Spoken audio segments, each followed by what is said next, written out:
Okay guys, moving on to topic 8.2. This will probably take a couple videos, but we're going to start talking about energy flow through ecosystems. And as you can see to the right, I have a food web here. Don't worry about copying all that down. I'm going to go ahead and go over what the main learning objectives are for this section one by one, so we can kind of, see what we're looking at here. The first learning objective we have is describe the strategies organisms use to acquire energy, i.e. how do plants acquire energy compared to animals, compared to decomposers, these types of things. We're going to be talking about that today. Explain how changes in energy availability affect populations and ecosystems. So what happens when energy is depleted for some reason, and how does that affect ecosystems? Which we'll talk about a little bit. If you've been watching the news lately, you could know that the Amazon is being burned to the ground. That makes a lot less available energy for the indigenous life there. Okay, explain how the activities of autotrophs and heterotrophs enable the flow of energy within an ecosystem. We'll talk about that a little bit later, but those are our main ideas going through topic 8.2. First thing we need to talk about, if we're going to be talking about energy, is these laws of thermodynamics, which I'm sure you guys have heard of in your other science classes, or you should have. I'm just going to go through all three of these laws. The main one we're concerned with, though, is going to be this first law and second law. The internal energy of an isolated system is constant. In this case, we are talking about the universe. At least that's how I will reference it right now. This is our isolated system. Energy of an isolated system is constant, meaning that there is no new energy being created, and there is no new energy. The energy cannot be destroyed. Can be transformed to one form, from one form to another. One of the waste products from energy inefficiency in all systems is heat. That is how a lot of energy is used, so keep that in mind for later on. And of course, we're talking about thermodynamics, so keep that in mind. Heat cannot spontaneously flow from a colder location to a hotter location, right? If I have we'll just say I have a cup of coffee here. Test my drawing skills, not the best, probably.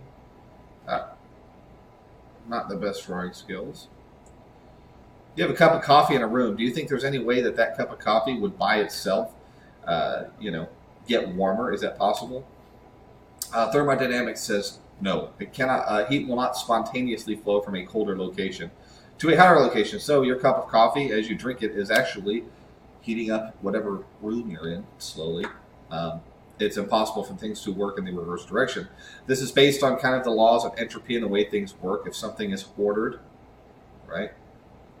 It's going to, I'm drawing these little circles here. These can represent molecules of a gas or something like that. Over time, disorder is going to increase. Disorder is going to increase. These molecules are going to spread out to be further away from each other, right? When we talk about diffusion and things like that later, this will make perfect sense. But everything in the universe is approaching greater disorder or entropy. So disorder is always a disorder or entropy. Another word that might help you over here. I'll just write it out here. I say disorder because I feel like it's easier for people to grasp. Entropy is always increasing in a system. There's no such thing as a perfectly energy efficient system, right? No matter what it is, be it an organism or a car motor or anything that uses energy. There's no such thing as a perfectly energy efficient system, right? You guys may have heard of, well, I don't know if you've heard of this, but there was a guy a while back, a few years ago, that had this device that he claimed could generate energy with perfect efficiency, and didn't need to recharge. It was just kind of a free available energy. Of course, physicists and really anybody with a brain kind of laughed at this idea because it's pretty ridiculous, right? You need an input of energy to get an output of energy from any device. This was called the Orbo. It failed spectacularly. I think the business is closed now because obviously it can't work.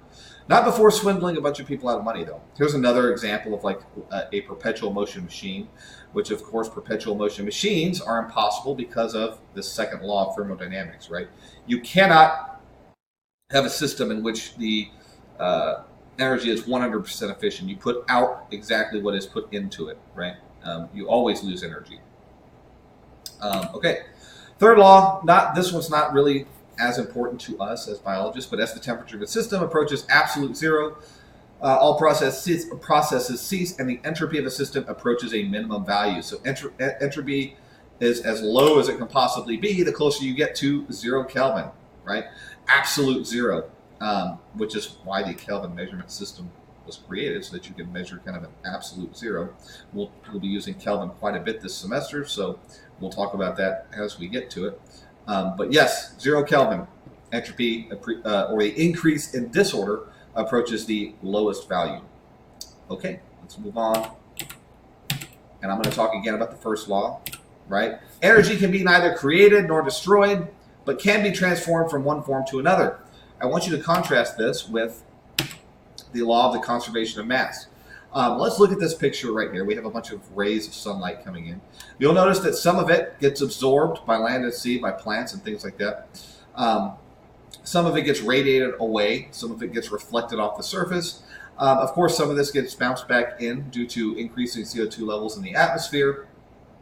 But not all of it comes to Earth, right? We're not absorbing every single ray of the sun. We have what we have, and each energy transfer that occurs for the plants on up, from photosynthetic organisms on up, you lose a little bit of that energy. Conservation of mass. Matter can be neither created or destroyed, but can be rearranged into different forms. So matter does not follow the same rules as energy. If you'll notice, we have this solar energy coming in, right? And a lot of it's being lost. A lot of it is being lost to space. So it is not 100% efficient. It is not a cycle. This is a flow. Our sun, right? I'm just going to draw a little sun here. Gives the Earth energy, right? I'm going to draw a little tiny Earth here. This will be a, I don't know, this is a continent. Here's another continent. Right? The sun supplies the Earth with energy, and that Earth kind of is shed off into that energy or that heat. After the energy is mostly been used up, all that byproduct heat is kind of radiated away from the Earth, right? This is a flow. This is energy flow.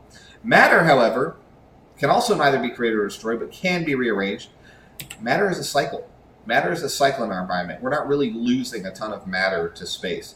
Matter kind of needs to be cycled through our system. If you'll notice here, I have the nitrogen cycle. Carbon has a cycle. In other words, we have N2, which is a gas, right? In the atmosphere, nitrogen fixing bacteria, which we'll talk about, and fungi also can help in this nitrogen fixation process, takes basically this atmospheric nitrogen, right? Converts it to a biologically useful form, where it is incorporated into plant matter.